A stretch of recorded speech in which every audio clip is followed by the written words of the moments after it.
Hi everyone. Nice to see everyone today.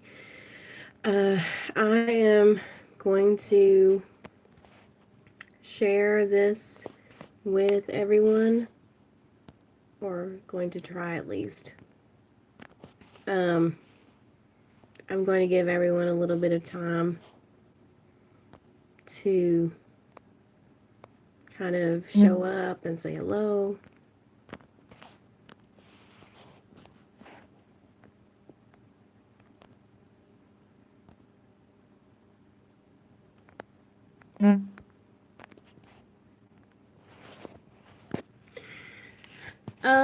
So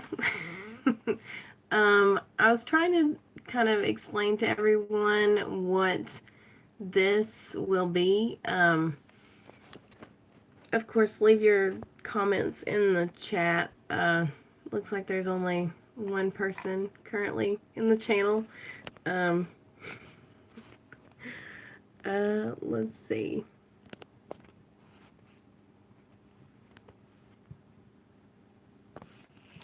Gonna have to do this on regular Facebook, so.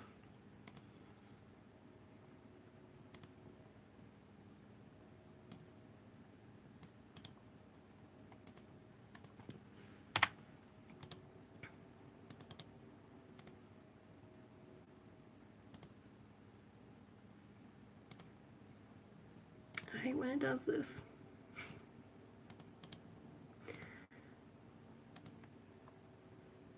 Okay. So I know y'all get to see my lovely face for a minute, but just trying to figure out the kinks and all that fun stuff, so take some time. Okay, posting it in the group now.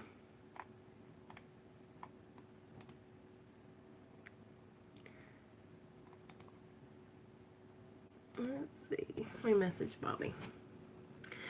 So with this class, it's going to be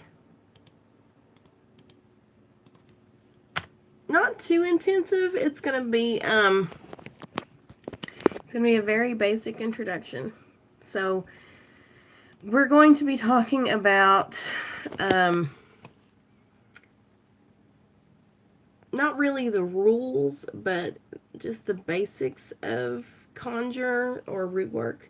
We're going to be talking about ancestor altars, personal altars. We're not going to really touch on spirits just yet, because spirits are kind of more of an advanced thing and something that you're not going to want to deal with until you understand how to give proper offerings and things like that. Hi Nick, it's nice to see you.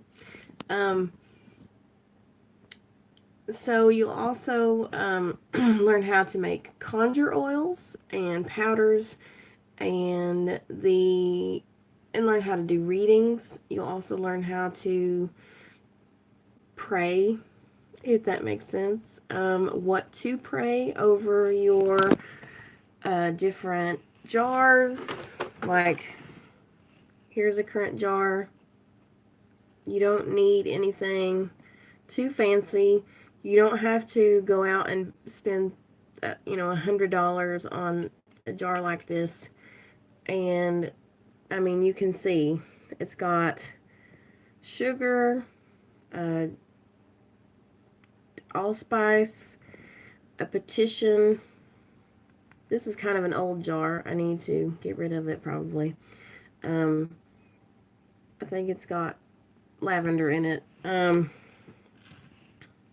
This is a much older jar, but that one still needs some working. You don't need to go out and buy like big spices. What you are going to need, definitely cinnamon.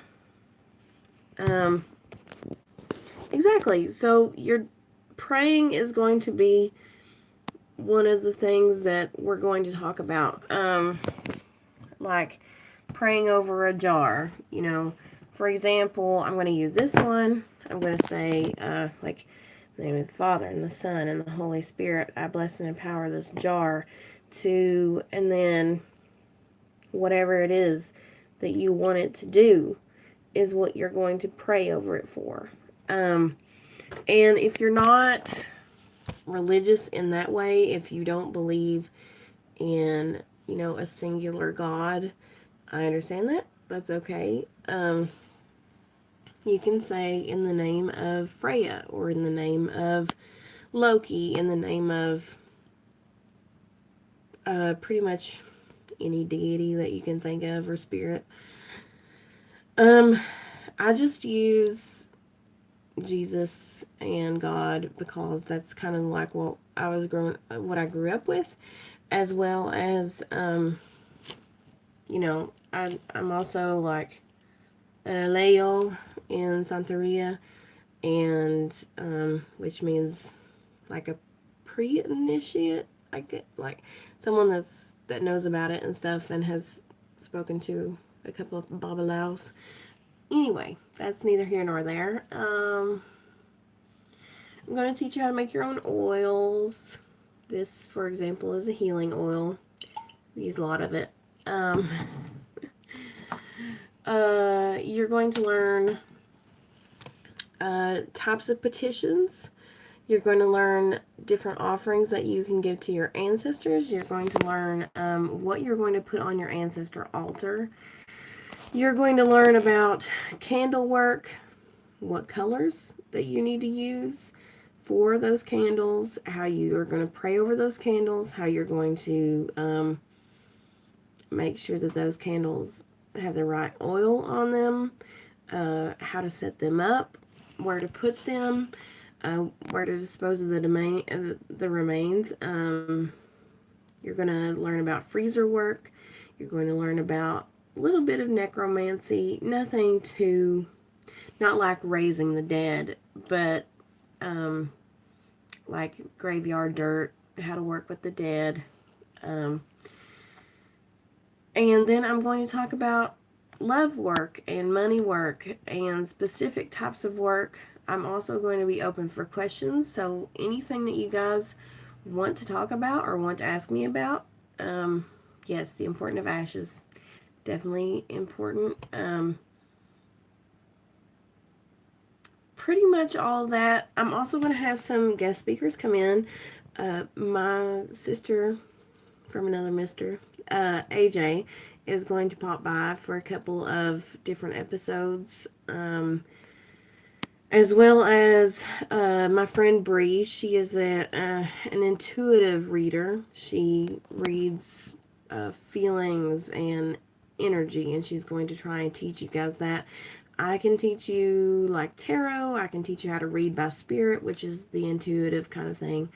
I'm going to teach you guys how to bless certain things, like you can bless a necklace or curse a necklace if you need to. We're not going to get into, yes, she's a true empath. We're not going to get into hex work just yet, because hex work is such a case-by-case basis. But if you have a specific need to discuss hex work, you can contact me, and I will try and help you as much as I can. Other than that, we're going to go based off of spirit, and we're going to go based off of questions. So the more questions that I get about a certain kind of working is what I'm going to discuss, if that makes sense. Okay. So I've had a few different people ask me,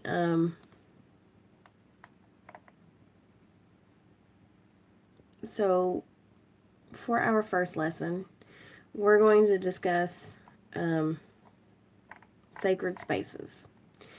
So some of the sacred spaces in Conjure are cemeteries, graveyards,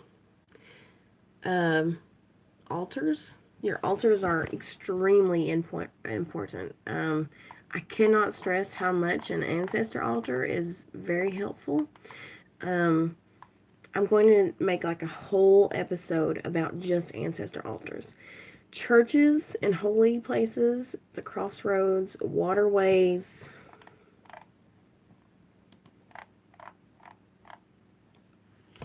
And even your own home can be a sacred space. A lot of people don't realize that, and they don't treat their home like a sacred space, and that is very heartbreaking. So the reason why that these places are significant, um,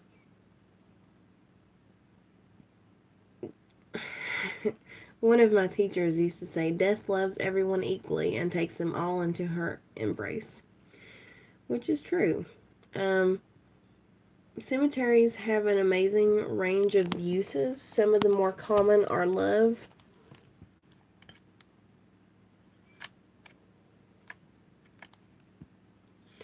marriage and fertility spells, surprisingly, protection spells, personal power spells, bindings, controlling enemies, court case, money drawing spells. There are also gathering spots and places of honor. You can connect with the dead there. Yes, definitely segregate a part of one home as a sacred ritual space. Involve your altar. Yes, exactly. Um, I I wouldn't suggest putting your altar in a high traffic area, mainly because it can aggravate some spirits that are really kind of angry spirits, or spirits that are more trickster spirits. Like if you have a like you wouldn't put a spirit that is known for tripping people in a place where if they tripped they would easily die. You wouldn't want to put a murdering, like someone who was a murderer in your, yeah, no bathrooms. Don't put your ancestors in your bathroom. They aren't going to like that. And I can't think of any other spirit that would be okay with that. Um, Baths are good for cleansing and for other things, but they're not good for your ancestors or your altar. Um, don't put them in a place where you're not going to go see them at least once a week. I would say you're going, like, you want to have them somewhere where you're going to see them at least once a day. Um, just so that you can kind of keep up that constant relationship with them. But I'm going to go over that more. Anyway, I'm going to go because this has been our first lesson and I'm already at like almost 13 minutes. But this is just kind of an idea. It's going to be way more structured than what this is because I'm going to have actual lesson plans out. And I'm going to give a little bit of homework, but it's nothing that you guys won't be able to do in 10 minutes, so don't worry. Okay, leave comments here on the video if you have any questions that you want me to answer in the next video. I'm also going to be doing a YouTube channel. Okay, bye everyone.